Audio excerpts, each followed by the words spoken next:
হয়েছে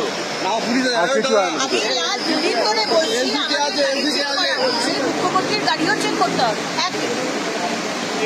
সেখানে তারা উত্তর দিতে পারছেন না। দ্বিতীয়ত হচ্ছে এইটা রয়েছে বলে, এইটা গাড়িতে রয়েছে, এখানে লোক বলছে এটাকে সরাতে হবে। কেন সরাবো? বড় বড় টিএমসি এমএলএদের গাড়ির পিছনে যখন মমতা ব্যানার্জি এগিয়ে বাংলা, তৃণমূল কংগ্রেস লেখা ছবি দেওয়া গাড়ি যাচ্ছে, তখন সেগুলোকে তো বলছেন না গাড়ি ঢুকবে না।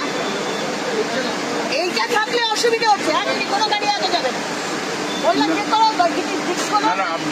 এইটা যদি থাকে, বলা হচ্ছে এটাকে সরাতে। কেন কেন সরানো হবে? কেন সরানো হবে?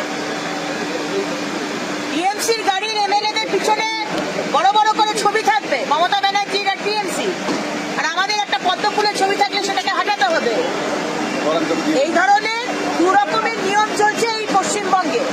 আর বিধানসভাতেও দু ধরনের নিয়ম।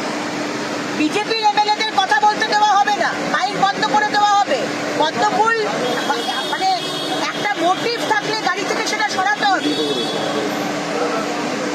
সব থাকবে, কিচ্ছু সরানো হবে, প্রত্যেকটা জিনিস থাকবে।